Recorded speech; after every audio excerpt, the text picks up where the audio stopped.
Hello, everybody. Welcome. I'm beyond excited today. I am Rachelle Yeingst. I'm coming to you from JBF Consulting. And with me today, I have Thomas Deakins. And Thomas has an extensive background in supply chain and logistics technologies. He also has a strong background in academics and supply chain. Thomas, I don't want to hijack your introduction. Do you want to say hi to the group? Yeah, hello everyone, and Rochelle, great to see you, and excited to be here. And as you said, I'm going to date myself, but 30 years of experience in supply chain with big emphasis on that of supply chain tech. I'm also an adjunct professor at the University of Tennessee in the Haslam College of Business and Department of Supply Chain, where I teach in the undergrad and graduate programs specifically about supply chain technology. We're happy to have you. And so you and I had met prior to this, obviously, to define what we wanted to talk about today. And when I came to the table originally, I was very selfishly coming to the table because there was a topic that came up for me that I just thought you and I would have a great conversation on. And the topic's AI, but more specifically, the topic that really drove, I think, the themes that we want to touch on today is talking about the adoption and the incorporation of AI in everyday life and what is the new entry level going to look like? And then ultimately, what are we seeing in the marketplace from a tech perspective? And how can buyers actually weed through what's being marketed versus what is reality? But in order to even get to that endpoint, I think we just need to embrace and acknowledge AI is going to be part of our everyday life. And what I found very interesting in conversations with you is actually stems from your educational background. So you and I had conversations about supply chain students and how you're adopting AI within your curriculum. So is that something that we can touch on first before we kind of broaden this out into the technology landscape? Yeah, happy to, and thanks for bringing that up. What I'm seeing is different universities and colleges. Everybody's talking about AI. It's obviously for a long time the conversations were, hey, how do we keep students from using AI to do their work and write the papers and things like that. And it's really and you laugh about that, but unfortunately it happens. And so that's why there are policies specific that you put in your syllabus as a professor, and you say, I'm either going to allow AI or I'm not, or I've got a moderate use of it, or whatever the case may be. I allow AI in my classes because I teach it. Mhm. And the other thing that I put in there is you have to cite your source. It doesn't matter, think back to when you were in school, right? Even all the way back to high school when you were doing research papers. You were taught cite your sources. And that's the same thing that I tell students now. Use AI. So for instance, if you're using Chat GPT or you're using any of the other Gen AI tools, make sure that you're citing your sources. It's no different than you going across the street, going to the library and pulling a book out and pulling something from that book. You've got to cite your source. Now, what I am seeing with students is this past semester in the fall, I taught a class on how to implement a transportation management system. And so we had some fun with the AI because what we did is we gave them large data files and said, I need you to find the anomalies in the data. And they all struggled to find that because I gave them like 10,000 lines of data, right? And told them they had 2 or 3 minutes to do this. But then after we went back, we showed them, hey, you could have, loaded this into Chat GPT, for instance, and you could have said, hey, find things that are not cities in the United States. And just, really what that gets into is prompt engineering. And we'll talk a little bit more about that in a minute. What I'm finding is that most people, including probably the listeners on this webinar, probably the majority of people use AI like they would Google. If I type in something in Google in the search bar and I'm asking it a question, that's usually how people are using AI, especially Gen AI. And so if we can really understand how to use Gen AI from a prompt engineering standpoint, then we can truly get more out of the data. And so that's kind of where we are. Yeah. And I'm just interested to know from your perspective. So, AI is obviously a big part of our day to day lives, but taking AI out of the picture, if you had a class and you were teaching them how to implement a TMS prior to AI, was it that you had them actually combing through this data and you're teaching them what is an anomaly? What are you looking for? What is exceptional? Whereas now they have tools available that could help and you provide guidance, or what is that dynamic like? Yeah, so I think it's more about just exposing them to, if you go back to that example, it's exposing them to all the types of data that a TMS would need, for instance, Yeah. right? So it's locations, addresses, items, et cetera, rates, the whole thing. But then it's saying, how can I compile that data easier? And most importantly, how can I make sure that that data is correct? Right. Yeah. So I purposely would give them files and say, hey, here's a rate file. That is, it's very easy. It's a city to city rate. I would misspell that on purpose so that when they loaded it in the TMS and they try to do a rate inquiry, and they type in, Knoxville to Dallas, and Dallas is not spelled right when they loaded the data in, and they're trying to say Dallas in their query, well, it's not going to come back with anything. So we're trying to teach how they could actually use that to find the data that is wrong. And so, and that's just one way. And then we can get into more um, specifics of how we go more granular. Yeah. Would it be safe to say that one of the core focuses for the next generation of supply chain and logistics is the ability to critically think? So they have all of these tools available to them, but that doesn't replace the need to critically understand or critically think, but then also actually interpret and then ingest that data right into their day to day processes. They need to know how to make those changes. So, is that the focus of entry level these days, as opposed to many of us who've been in logistics long term think of entry level as I was appointment scheduling. I was Yeah, calling, right. certain DC scheduling appointments and I was following up with carriers. And a lot of the technologies these days, that's standard AI or not, it's standard within the tool. So we're kind of shifting what entry level looks like. I'm just curious what your perspective on what is that true entry level today. Yeah, it's completely shifted. You're right, Rochelle. And I think the big thing, what I tell students right now is this: you're going to school and you're majoring in supply chain for a reason. And it's because it's either that's your passion or that's where you think your job's going to be, or whatever the case may be.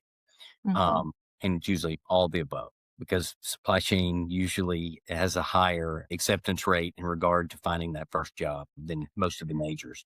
The second piece of that I tell them is, look, you you have to become the expert of your domain. And the reason you have to do that is because once you go into your role out as a logistics, as a supply chain practitioner, you have to become that expert in what you're doing and understanding the supply chain flows or whatever it is you're doing within your company.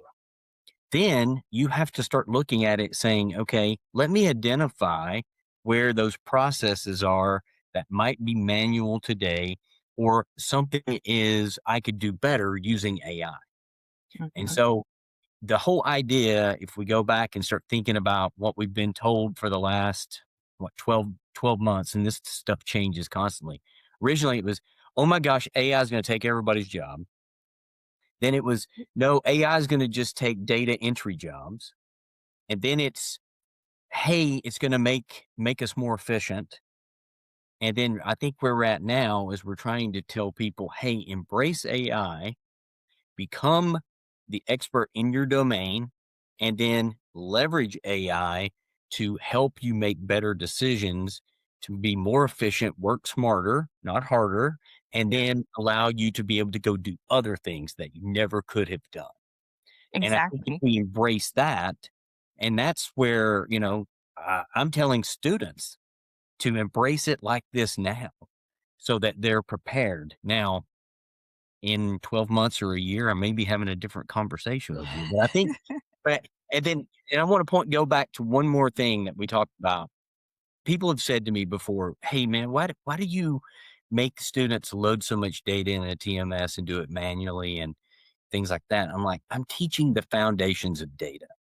Yeah. And as you know very well, and most people that are watching this webinar know, if you have bad data, you're going to have a bad output.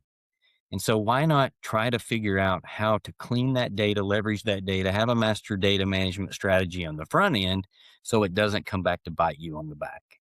Oh, yeah. And AI is the same thing. AI is not going to be any good if it's working with bad data. You're going to have a bad outcome. That is a flawless analogy because I am so passionate about the data aspect of it. I actually thought where you were going to go is AI can be used as that data cleansing tool, which technically, yes, it can. But Sure. if you don't know what you're cleansing, it's not going to be very valuable. So that kind of tied into your overall story as well.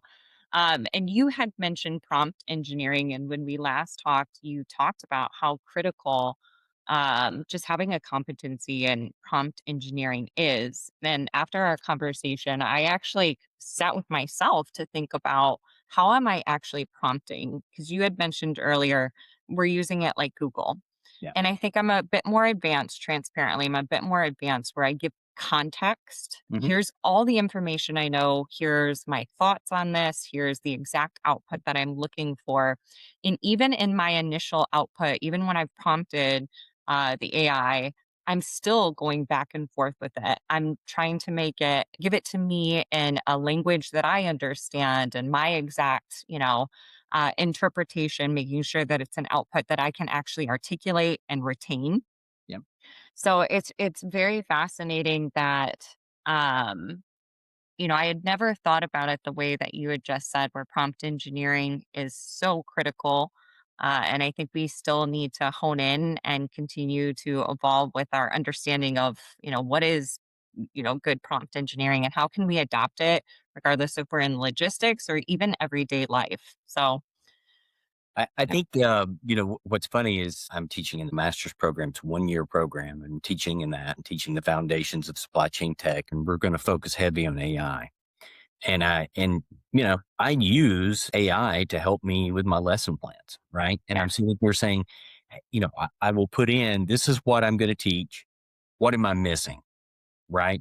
And it'll come back and give me ideas and then I'll formulate things. And so I was just playing around the other day and I thought, how would AI tell me to teach prompt engineering? And so I asked the AI tool. So the first thing you need to do is when you embrace it this way, you need to actually look at it like you're having a conversation with someone yeah, and start asking questions and then continue to ask those questions. It's just like if you and I were having an interview right now and you started asking me questions and then I give you an answer and you just keep asking me questions and drilling down. That's what you're doing with this AI, with the Gen AI. You just keep asking questions and saying, I'm thinking about this and I'm thinking about that, and getting different perspectives because it's pulling data, obviously, and pulling those responses back and giving you ideas to things that you never even thought about. So I just found that very interesting because it was like, hey, if you're going to teach prompt engineering, this is how you should think because this is how I like to be prompted. And I love to answer these questions. And I was blown away. yeah, So it kind of helped me skew a couple of lessons that I'm going to teach that way. yeah. And And I compared it Chat GPT to Google as well. And I got did you? two different answers. Oh, that's really interesting. I feel as if, especially in the professional setting, in some regards, it's almost taboo. If you use Chat GPT, whereas you and myself, I will be very open that I use AI in my day to day, and I'm not ashamed of that. And the way that I equate this is if I was very proficient in Excel and I used formulas that made my life easier, I would probably brag about it. In fact, I know analysts that do brag about it that are far more skilled than I could. I am using a tool to help me get to my end result in the most efficient and hopefully proficient way possible. So I think it's something that it's nothing to be ashamed of whatsoever, but also it is a skill that I think any professional, regardless of industry, I know I've said that before, we can continue to, learn and use in our day to days as opposed to viewing it just completely as this threat. Several months back, I was very fortunate to sit in a conversation that happened with one of a C-level executive at a very large company, and he was explaining the policy they had on AI adoption, and then how he used AI in his everyday life. And he was giving us examples of how he was using Copilot to basically just become his scheduling assistant for the day. And he goes, I don't need an executive assistant. I can just do this myself. I like to schedule my own meetings. But then you start talking about the approach of how the company uses AI.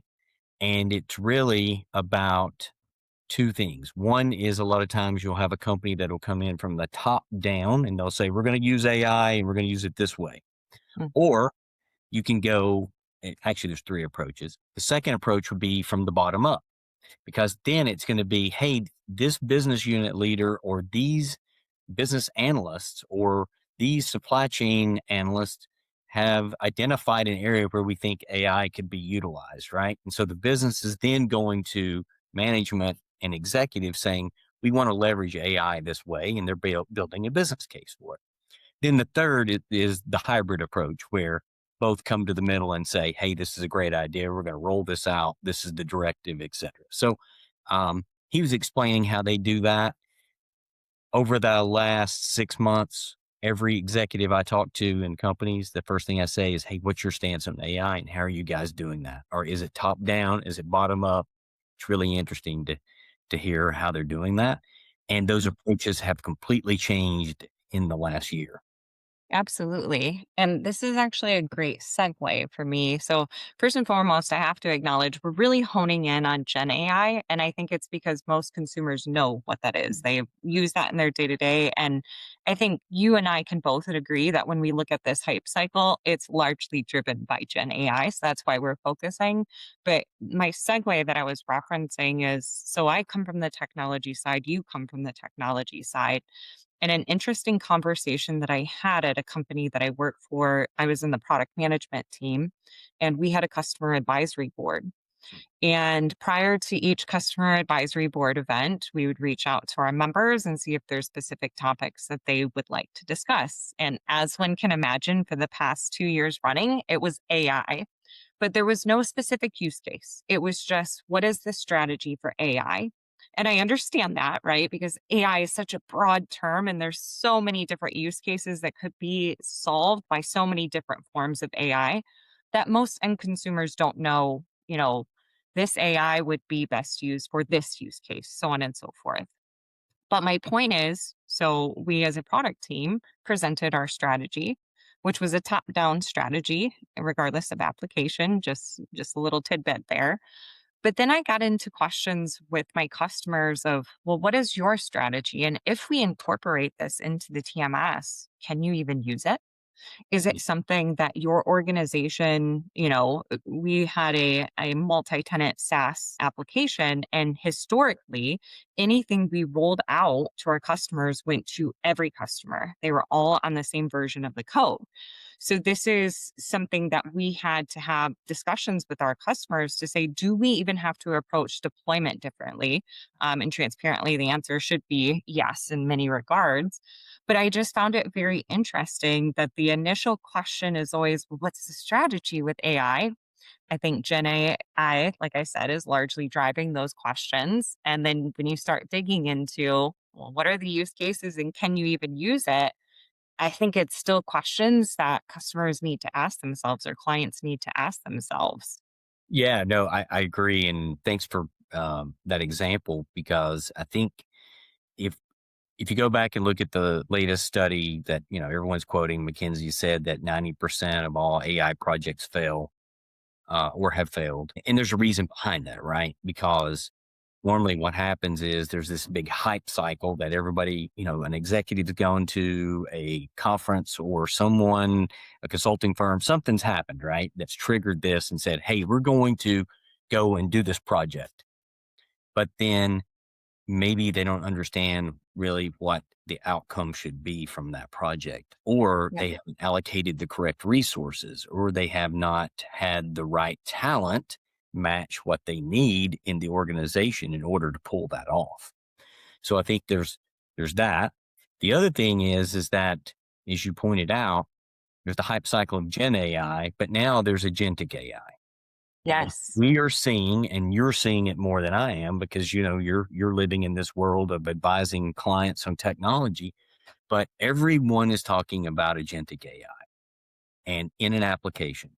And again, that's great. I love the fact that we're going there, whether it's Yeah. supply chain planning, TMS, WMS, order management systems, global trade, whatever the case may be.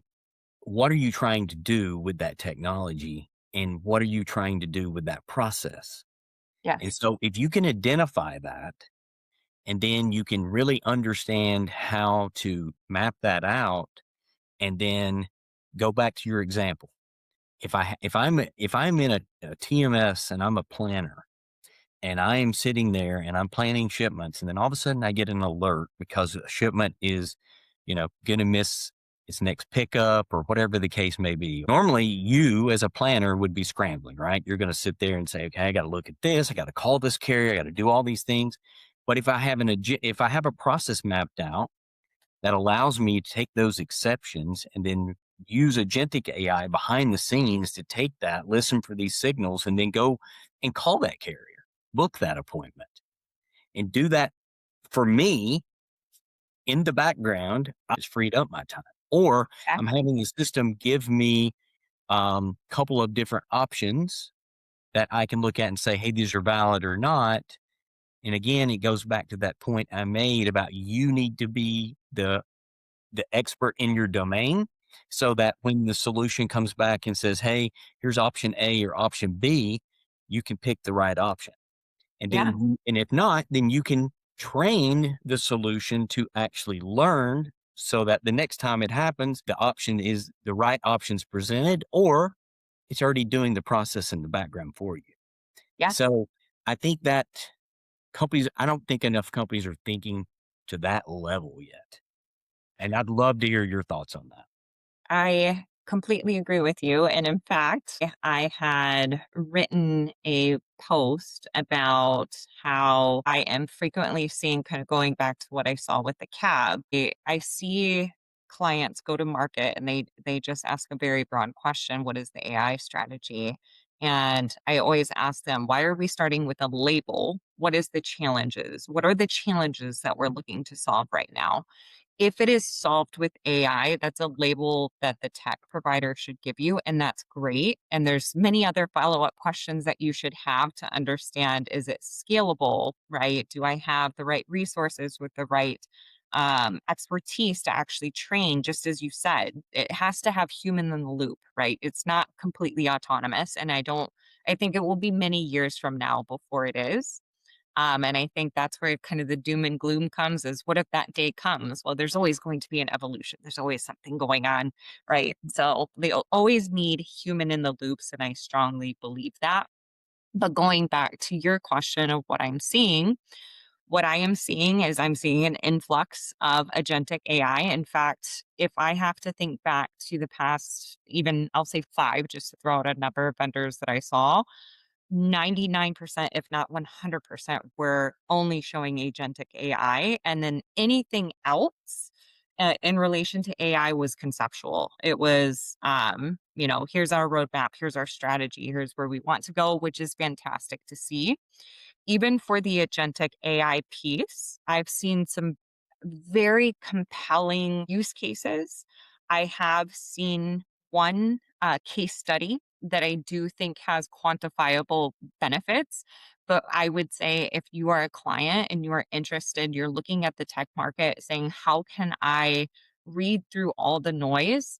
I say, first and foremost, go back to the basics. What are the challenges you're looking to solve for? Ignore the label of AI, right? If if a technology has invested all their money in appointment scheduling AI, and your challenges are largely in planning and optimization, what is the value that you would get out of that? You have to ask yourself those questions. But in addition to that, I would also be asking, if vendors are positioning AI as a solution, look for case studies, look for quantifiable value, because at the end of the day, you need to justify your investment. And in order to justify the investment, it goes back to you have to understand your operational challenges. What will this technology solve for?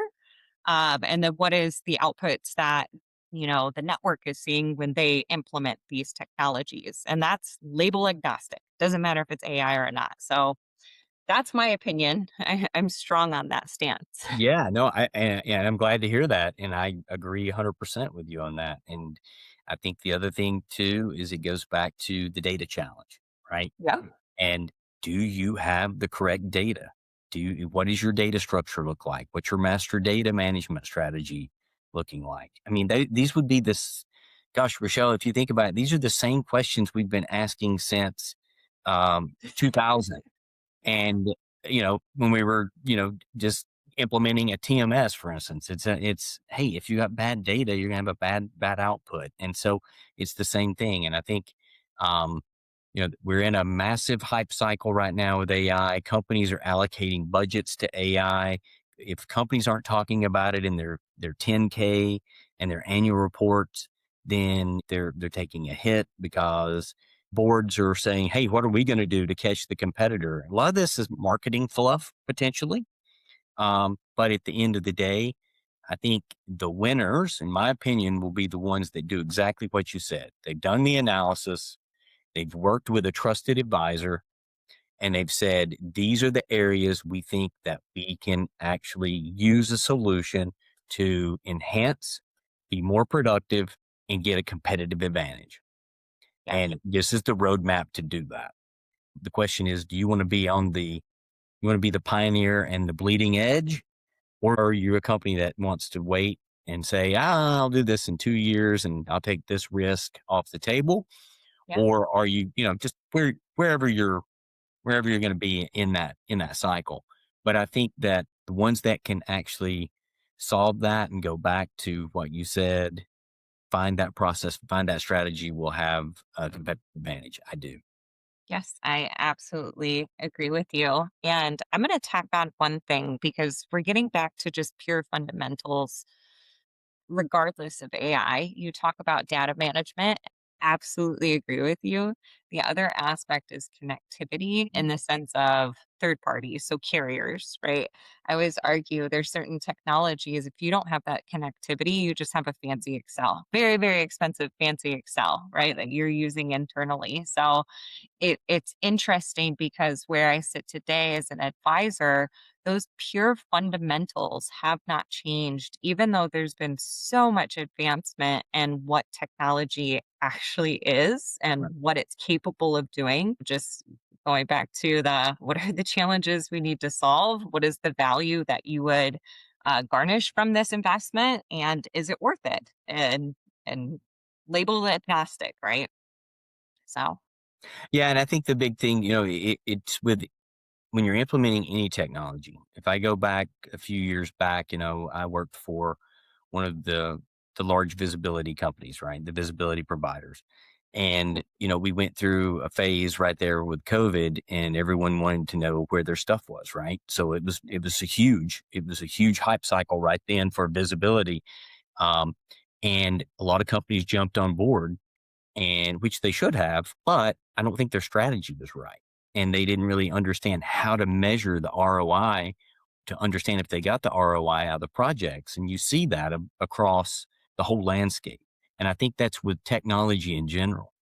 And so it's very important to understand these are the processes. This is the outcome of the business that I want to be. These are the things that I want to be able to do. And this is how I'm going to measure that output and to be able to show I got the return on investment.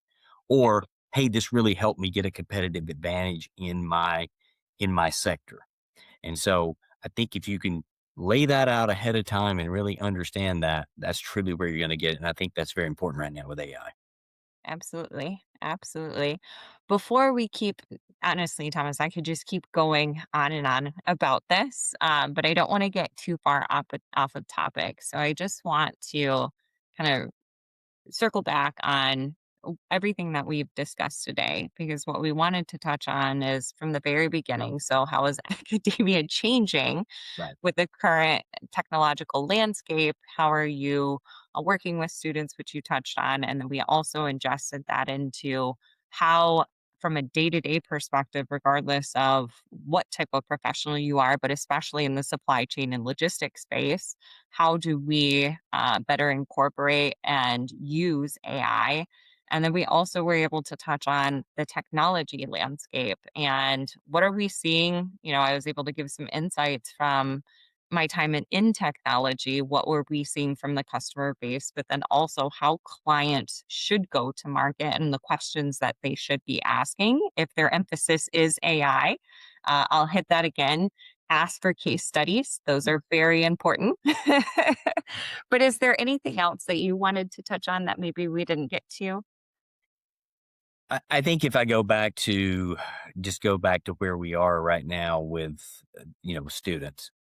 Students are eager to learn. They're eager to, they're looking at it, and obviously they're confused a little bit around AI and how do I use AI and what's this going to do? I mean, a lot of students are saying, "Oh my gosh, my," it goes back to what you said, the entry level position coming out of a university now into an organization is definitely going to be different. There's no doubt about that.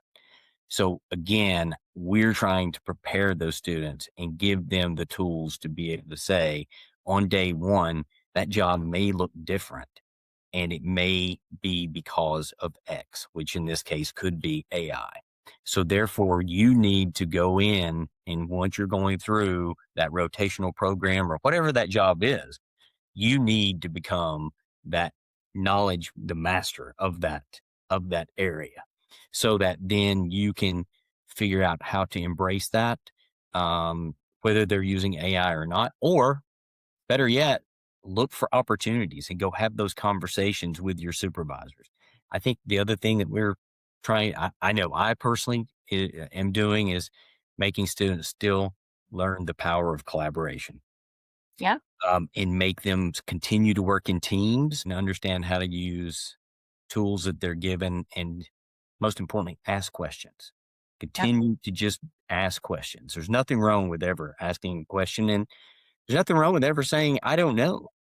Let me go research that. That's the key. Just don't say I don't know. I think that's where I would leave it. I think, you know, um, it'll be very interesting to see if we were to have this conversation next year, Yep. where where we are in regard to AI adoption. There's going to be a new term that's come out with AI, the next evolution of AI. Yes. I asked ChatGPT to tell me that term, and it came back with three different answers. And I'm not going to spoil that. So if you're watching this webinar, I would tell you to go ask ChatGPT or Google or any of the other tools and just say, "Hey, it was Gen AI, it was agentic AI. What's the next evolution of AI, and what's it going to be called?" And That's you exactly actually what I'm going mentioned to do. you I actually did. mentioned it. Yeah, you actually mentioned it, and I don't think you realized you did, but yeah, you did. Oh, that means if I mentioned it, that means I'm starting to hear about it. So I will, as soon as we're done talking, that's the first thing that I'm doing. You're going to go and use AI to read the transcript, right? Yes, exactly. Exactly. Well, thank you so much for your time. I greatly appreciate this has been a Yeah. fantastic conversation. And I think we should benchmark ourselves to say this is where we were early 2026. What does this look like even end of 2026, early 2027?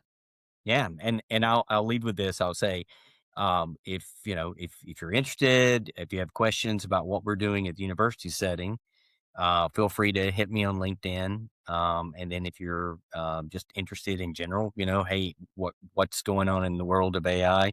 Obviously, you can reach out to me, but Rochelle would love to talk to you as well. I'm sure. So I'll give Absolutely. you a plug as well.